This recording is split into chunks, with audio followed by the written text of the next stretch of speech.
Hello and welcome to Edumate.tv. I'm Chetan Sharma. We learn to live and live to learn in what has turned out to be an unprecedented situation, an unprecedented pandemic, with history being written across the geography of Mother Earth. And a minor virus has created a major catastrophe, making each of us rewind, rethink, reset, reformat before we rebuild a new future. In realms of education, particularly higher education, the new normal will be defined by the solutions to the several challenges thrown by the COVID environment. And the solutions will have to have one trait in them, and that's the trait of wisdom. Wisdom to learn from the past experience and knowledge, and wisdom to be flexible enough to anticipate the future, embrace it, and evolve with it. And to do that, we have our very wise Chancellor. Today we have a very special guest from Gurgaon, StarX University. Dr. Ashok Divakar is joining us in this program. Thank you for joining us, Dr. Divakar. Thank you, sir. Tell us your experiences on this very unique situation in the COVID challenge. What have been the challenges and what have been the unique solutions provided by you and your team? ये जो unprecedented situation India में और world में आई है, India में particularly क्योंकि हम world में नंबर 2 बड़ी जनसंख्या वाले देश हैं, इसमें जो दिक्कत हायर एजुकेशन में आई है, जो आपने बहुत शानदार सवाल पूछा है, उसका ये है कि एक तो जो रिसर्च वर्क है इस कोविड-19 की वजह से वो सारी यूनिवर्सिटियों में लगभग ठप हो गया है, काम बंद पड़ा हुआ है। जो लोगों के सैंपल्स 6-6 महीनों से 2-2 साल से इकट्ठे किए हुए थे, अचानक ये बंदी से वो सैंपल्स खराब हो गए।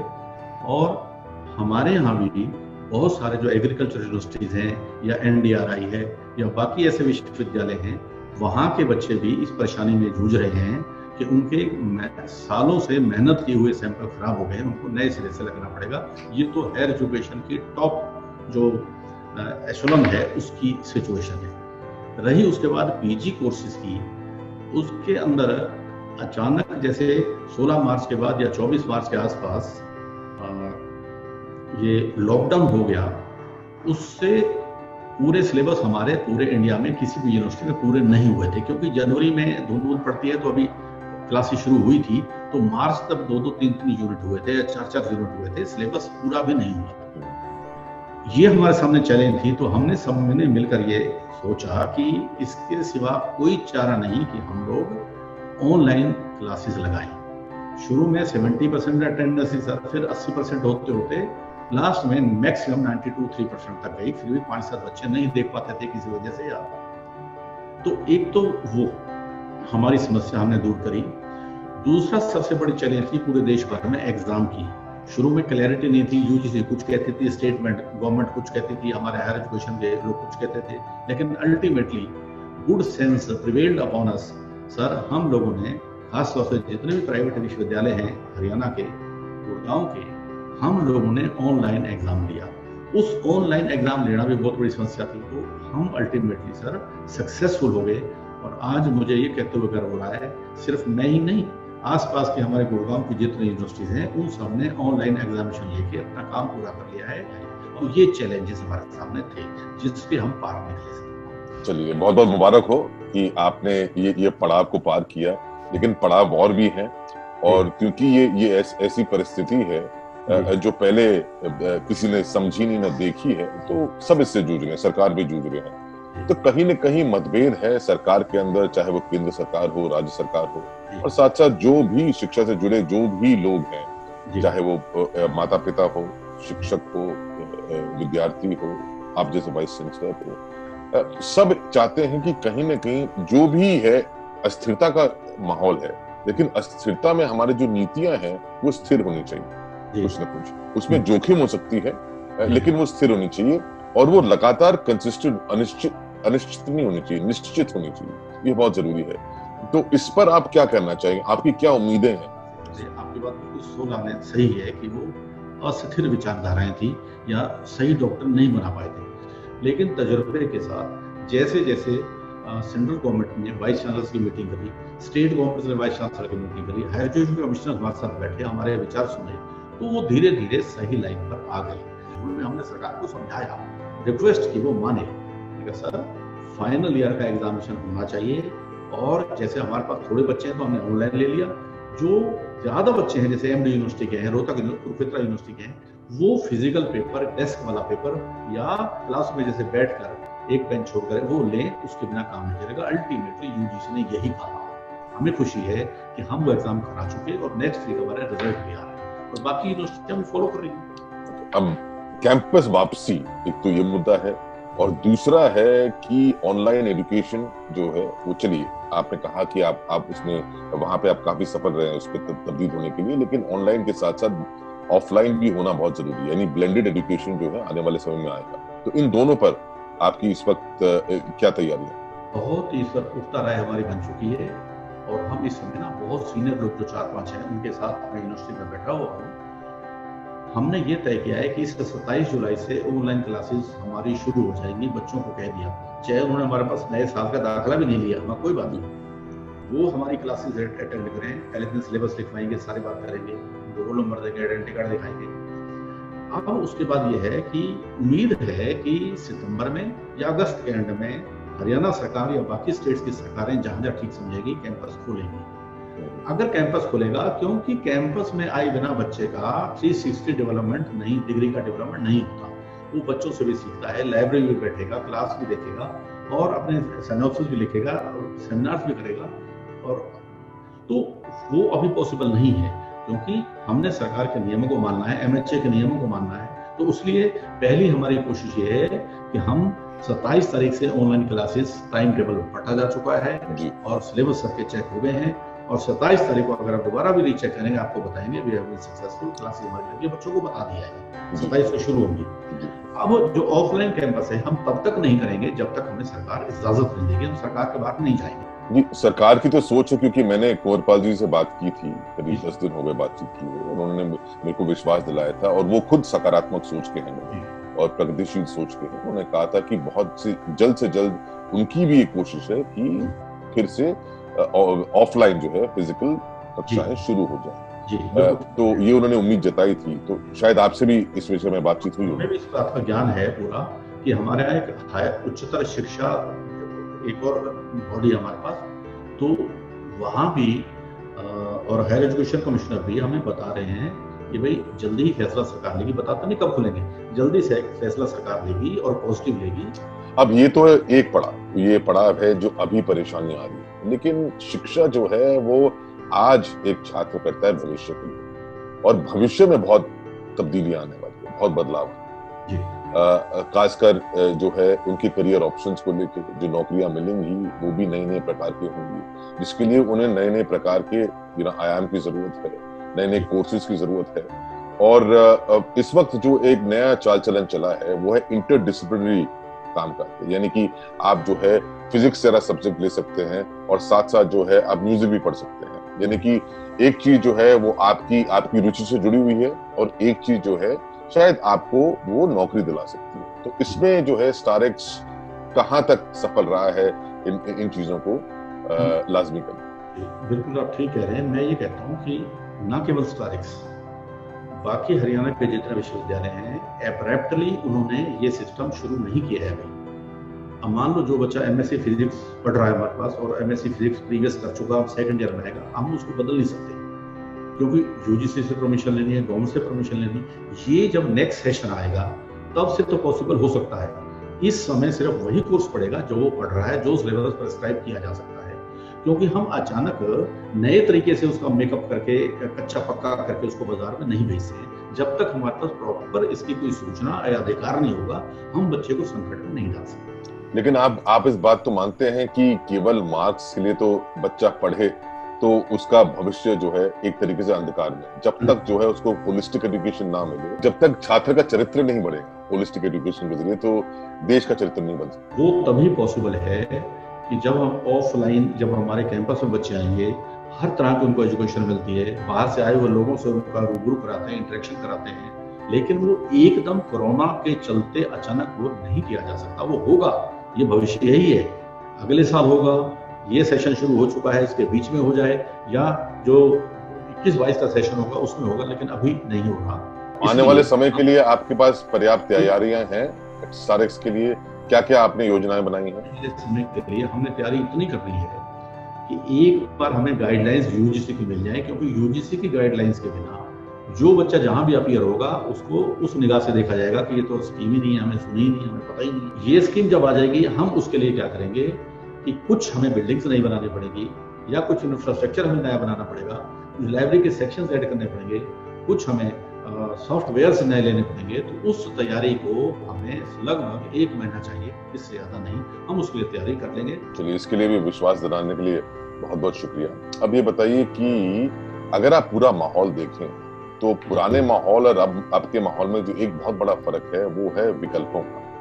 पहले जो है विकल्प बहुत कम थे, चाहे वो स्टूडेंट्स के कोर्सेज के लिए, चाहे वो नौकरियों के लिए। अब दोनों में भारी बदलाव आने वाला है। तो ऐसे में जो है, और नौकरी के ही क्यों, अगर एक छात्र एक विश्वविद्यालय चुनना चाहता है उसके लिए भी विकल्प बहुत ज्यादा है। कहीं ना कहीं जाके एक प्रॉब्लम ऑफ प्लेंटी हम देखने को मिल सकता है।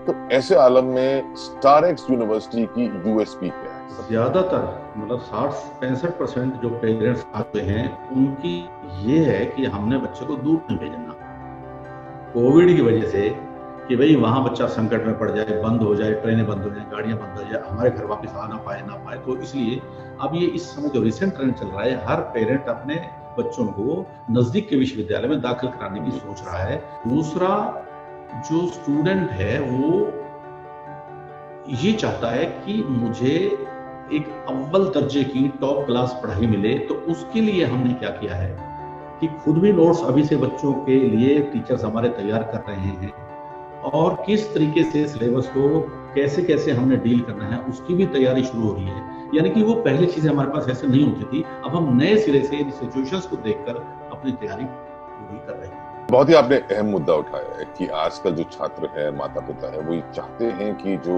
विद्यार्थी है वो अपने नजदीकी, अपने इलाके के किसी विश्वविद्यालय में जो है वहां पे दाखिला ले। अब जो है, अब ये बताइए कि बहुत से ऐसे विश्वविद्यालय थे जो बाहर से आने वाले विद्यार्थी के ऊपर निर्भर थे। तो क्या इस वक्त जो इतने विश्वविद्यालय एक एरिया में, आप अपने एरिया के देख लीजिए, हरियाणा में है, क्या आपके पास मतलब आपको लगता है कि छात्र इतने हैं आपके इर्द गिर्द जो आप सबके जो है डिमांड को फुलफिल कर पाएंगे, उसकी पूर्ति कर पाएंगे? इसमें शिफ्ट आएगा। जिन कॉलेज, जिस यूनिवर्सिटियों में बाहर के बच्चे बहुत आते थे, जो चल रहे हैं वो तो चलेंगे, लेकिन नए आने में कमी आ रही है जी। उतने इंक्वायरीज आपकी क्या परिस्थिति है इसमें? हमारी परिस्थिति ये है कि जो मेरे इस समय ना 19 स्टेट से बच्चे हैं, मैं उनको ऑनलाइन हर दूसरे दिन, विकास भाता जी मेरे साथ बैठे हैं, तो ये मेरे ऑनलाइन बात करवाते हैं मुझसे। कल मैंने जैसे मणिपुर और बाकी नॉर्थ ईस्ट के स्टेट्स के बच्चों से बात करी, 59 बच्चे अटेंड कर रहे थे मेरी बात। तो वो यही कह रहे थे कि सर हो सकता है कि हम नवंबर में आए, पहले ना आने दें, हमें रास्ते नहीं है, या बाढ़ भी आई हुई है बिहार साइड से आगे, असम में भी बाढ़ है, हम ना आ पाए या लेट हो जाए। कोई बात नहीं बेटे, हम आपकी हेल्प करेंगे, कोई बुरी बात तो है नहीं, आप लेट आओगे लेट क्लासेस लगाएंगे। लेकिन वो ये कह रहे हैं कि सर हमारे साथ नए एडमिशन की, आप कह रहे हो ना कि 2-2, 4-4 बच्चों को नए एडमिशन, वो नहीं आ रहे हैं, वो नहीं मान रहे हैं। हमारी तो मजबूरी है कि हम 2 साल बाद, तीसरे साल कहाँ जाएंगे, हमें कोई एडमिशन तो मिलना नहीं। लेकिन नया एडमिशन इतने दूर वो नहीं कर रहे, बच्चे नहीं आना चाहते, आसपास कहीं जाएंगे, चाहे वो कॉलेज में जाए चाहे यूनिवर्सिटी में जाए। तो इसलिए स्ट्रेंथ का फर्क पड़ेगा जी। तो इसके चलते आपको लगता है कि फीस में भी कुछ कमी आएगी, जो शुल्क है उसमें भी कुछ कमी बिल्कुल आएगी सर। मैंने उसके लिए पहले से तैयारी ये कर रखी है कि जो लड़कियां हैं उनको हमारी फीस में, जो गुड़गांव के जितने 10 यूनिवर्सिटियां हैं उनमें सबसे कम हमारी है, उसमें भी 40% ऑफ का ऑफर हमने कर दिया। इसलिए लड़कियों के रोज 2-3 एडमिशन हो रहे हैं, लड़के का 1 होता है तो लड़कियां 3 आती हैं, क्योंकि हम ये समझते हैं कि लड़कियां पढ़ने में बहुत शानदार होती हैं, अव्वल आती हैं, फर्स्ट आती हैं, मेरिटोरियस होती हैं। अगर हम 40% ऑफ भी कर देते हैं तो उससे लड़कियां आकर्षित होती हैं कि भाई चलो माँ बाप पे कम बोझ पड़ेगा, पढ़ाई हो रही है, नजदीक भी है, विश्वविद्यालय अच्छा है। लड़कों के लिए पैकेज पुराने वाला है। तो आपको लगता है कि ये भेदभाव करना उचित है? ये भेदभाव नहीं, ये भेदभाव सरकार भी करती है, ये परिवार भी करते हैं, क्योंकि कोई एक ग्रुप पिछड़ा हुआ है या एक ग्रुप को आगे बढ़ाना है, इसको भेदभाव नहीं कहेंगे। हमारे यहाँ रजिस्ट्रियों में भी लेडीज के रेट्स अलग हैं पैसा जमा कराने के, प्रोत्साहन करेंगे आप, प्रोत्साहन के भी अलग है, क्योंकि उस लेडीज को या महिलाओं को उत्थान देने के लिए सरकार, केंद्र सरकार हजारों योजनाएं बनाती है, इसको भेदभाव ना कहें। अगर मैं अपने घाटा करके किसी एक वर्ग को फायदा पहुंचाना चाहता हूं तो उसकी बढ़ाई कर रहा हूं, मैं अच्छाई कर रहा हूं, बुरा काम तो नहीं कर रहा। हाँ, मैं बिल्कुल उनकी कटौती करके बच्चों से ज्यादा फीस ले रहा हूं, वो भी नहीं कर रहा। फीस हमने बढ़ाई नहीं पिछले 3 साल से। उन बच्चों की जो फीस पहले वाली है लड़कों की, वो एज इट इज है, स्लैब भी वही है, लेकिन लड़कियों के लिए, ताकि लड़कियां ज्यादा से ज्यादा खेतों में ना बैठी रहें, घरों में ना बैठी रहें, माँ बाप उनके मजबूरी में शादी ना करें, कम पैसे देकर वो आए तो कुछ ना कुछ समाज के लिए अच्छा ही सोच रहे हैं। मैं ये बहुत ही अच्छी आपकी इस सामाजिक सोच के लिए जरूर आपकी सराहना तो करता ही हूँ, और उम्मीद करता हूँ कि और लोग भी इससे कुछ सीखें। अब जहां तक सीख की बात रही, तो मैं खैर रोज सीखता हूँ, आप जैसे विद्वानों के संग बैठ चीज के बहुत सीखता हूँ, और आज और भी सीखना चाहता हूँ। इसलिए ये जानना चाहता हूँ कि आपकी जो करियर पाथ रही है काफी रुचिपूर्ण रही। जरा हमको सिखाइए कि इस करियर पाथ तक, इस मुकाम तक आप कैसे पहुंचे, और उसमें बड़ी बड़ी सीख आपको क्या मिली। मैं इस समय कुलगुरु या कुलपति के पद पर सेवा कर रहा हूँ। निश्चित रूप से कोई अपने बारे में कोई लंबी चौड़ी बात ना करके, कि बहुत ही गरीब परिवार से उठते हुए मेरे जीवन में अगर टर्निंग पॉइंट आया तो मैट्रिक क्लास में मैं पढ़ता था गुड़गांव गांव में। वहाँ 2-3 अच्छे टीचर, जो मेरे बाकी भी अच्छे होंगे, लेकिन हमें जो पढ़ाने वाले थे वो अच्छे टीचर संपर्क में आए, तो हमें लगा कि उम्मीद है आगे मैं पढ़ सकता हूँ। तो मैट्रिक करने के बाद प्री यूनिवर्सिटी होती थी, कॉलेज में गया, उसी कॉलेज का मैं प्रिंसिपल बना। मैं अकेला उस कॉलेज का विद्यार्थी था जो उसी कॉलेज में प्रिंसिपल भी लगा। अच्छे टीचर्स मिलते गए और हमारी उंगली पकड़ के, हैंड होल्डिंग करके हमें जगह रास्ता दिखाते गए। वरना हमारे पिताजी दुकानदार थे। मैट्रिक के बाद अगर हमारे टीचरों का भरोसा ना होता कि भाई टीचर ने कहा नहीं अशोक तुझे पढ़ाएंगे, आप कॉलेज में जाओ, वरना मेरे पिताजी मुझे अपने साथ दुकान पे बैठा लेते, मैं आपके सामने ना होता। तो इस कैरियर के लिए मैं आज भी उनके प्रति कृतज्ञ हूँ, और ये मानता हूँ कि टीचर के बिना बच्चे की गति नहीं है। ऑनलाइन विकल्प छोटा मोटा हो सकता है, लेकिन आई टू आई कॉन्टेक्ट की जो क्लास होती है, जो क्लास में जो ऑरा बनता है टीचर का, और जो मतलब बात बनती है, उसको कोई नकार नहीं सकता। आप भी नहीं, मैं भी नहीं। मजबूरी है, हमें ऑनलाइन पढ़ाना पड़ रहा है, लेकिन असली पढ़ाई तो वही होती है जो क्लास में होती है, बोर्ड में लिखने से। लेकिन ऑनलाइन के जरिए भी हम कुछ ना कुछ नई नई चीजें वहां पे सीख सकते हैं। कुछ ना कुछ जी, कुछ ना कुछ विकल्प नहीं है, लेकिन समय की मजबूरियों को देखते हुए, आप मान लो कई बार हमें मतलब गरीबी में रोटी नहीं होती तो चने भी तो खा लेते थे, वो भी विकल्प होता था। ये कुछ ना कुछ वाली बात है, लेकिन सही टीचिंग क्लासरूम में होती है। चलिए, आपने 2-3 बार जो है एक अच्छे शिक्षक की बात की कि उन्होंने आपको मार्गदर्शन कराया है, आपको फिर किया, आपकी मदद की, और इस वजह से आप बहुत पहुंच पाए हैं जहां भी जिन मुकामों में आप जो है सफल रहे हैं, पहुंचे हैं। अब अच्छे शिक्षक की परिभाषा क्या है, ये समझिए। हमारे देश में विद्यार्थियों को भारी भरकम विद्वान पुरुष नहीं चाहिए, एक मित्रवत टीचर चाहिए, जो उनकी फीलिंग को समझे, जो उनकी आजादी की ललक को समझे, जो उन पे रोब गांठना, डंडे मारना, यहाँ क्यों बैठा है, वहां क्यों बैठा है, मोबाइल क्यों सुन रहा है, किताब कहाँ गई तेरी, या क्या पहन रखा है, इनमें ना पढ़ के उनकी आत्मा को समझे, उनकी पल्स पे हाथ लगाए कि आज तुम परेशान दिख रहे हो बेटे, क्या बात है। वो बच्चा बाहर आके बताएगा कि आज मेरे घर में ये दिक्कत है, मम्मी पापा की आपस में लड़ाई है, हमारे घर फीस नहीं है, हमारी चोरी होगी, हमें आग लग गई। वो जब तक आप बच्चे के साथ इंटरपर्सनल रिलेशंस नहीं रखते, तब तक आप बात उसकी नहीं समझ सकते, उसकी दिक्कतों को नहीं समझ सकते। मैं अपने टीचर्स को ये कहता हूँ कि बच्चों की दिक्कतों को तभी दूर करो, हाथ की हाथ। जब मैं प्रिंसिपल था गवर्नमेंट वाली सेक्टर 14 में, तो मैंने बाहर प्लेट पे लिख रखा था बच्चों से मिलने का समय किसी भी समय। नीचे प्लास्टिक पे लिखा हुआ था 11 से 12, 1 से 2, मैंने वो जाते मिटा दिया और नई प्लेट लगा दी, बच्चों से मिलने का समय किसी भी समय, एनी टाइम। बड़ी से बड़ी मीटिंग में छोड़ देता था, कोई भी आए। सोच भी बड़ी खूब है और तरीका बड़ा खूब आपने इख्तियार किया। अब ये तो रही शिक्षक की बात, अब साथ साथ सुझाव अगर आपको देना हो छात्र को, तो वो क्या होगे, माता पिता को देना हो वो क्या होगे, और आपके जो सहयोगी वाइस प्रिंसिपल है उनको आप क्या बोलना चाहते हैं? मैं उनको ये कहना चाहता हूँ कि ये वक्त फिर नहीं आएगा। मकान बन जाएंगे, बिल्डिंगें बन जाएंगी, कारें आएंगी चली जाएंगी, लेकिन ये वक्त दोबारा नहीं आएगा। आपके पास अच्छे टीचर्स हैं, अच्छी लैब्स हैं, सारी चीज अच्छी हैं, इस वक्त को फायदा उठा लो, एंजॉय करो, कुछ करो, तुम्हारा पर्सनल काम है, लेकिन बंक नहीं मारो। डेली क्लास में आओ, टीचर से पढ़ के आओ और सवाल पूछो। कोई कथा सुनने आप नहीं आते, परेशान करो मेरे टीचर को, सवाल पे सवाल पूछो, क्योंकि जब अपने सवाल नहीं पूछेंगे हमारा मन नहीं खुलेगा। और ज्यादा से ज्यादा चीजों में पार्टिसिपेट करो। एनसीसी है, एनएसएस है, और स्वयं की क्लासेस हैं, और डिग्री कोर्सेज हैं, बहुत सारे हैं, पार्ट टाइम जॉब्स हैं, सारा कुछ करो, लेकिन इस वक्त को जाया ना करो। और टीचर को मेरी सख्त हिदायत है कि आप बच्चों को दोस्ताना हाथ रखना है, अफसरों वाला हाथ नहीं रखना। डॉक्टर दिवाकर, आपकी सीख से हमने सीखा, आपकी सोच से हमने सीखा, आपकी समझ से हमने सीखा, और आपके सुझाव से हमने सीखा। इस सीख के लिए बहुत बहुत शुक्रिया। और उम्मीद करते हैं कि आप जैसे वाइस चांसलर जो है, आपके हाथ में जो है हमारे भविष्य की, हमारे देश की बागडोर है, तो आप इस तरीके से ही काम करते रहें और हमको सिखाते रहें। इसके लिए बहुत बहुत शुक्रिया है। Thank you for being vice chancellor. So nice. इस पहल के लिए मैं आपको, आपके फर्म को और आपके संस्थान को बहुत बहुत बधाई देना चाहता हूं कि आप द्वारा, मेरे द्वारा जो बात की गई है देश देशांतर तक फैलेगी, लोगों तक पहुंचेगी, और कहीं ना कहीं ये पॉजिटिव एटमॉस्फेयर पैदा करेगी। और आपकी इस पहल को साधुवाद देता हूँ। बहुत बहुत धन्यवाद।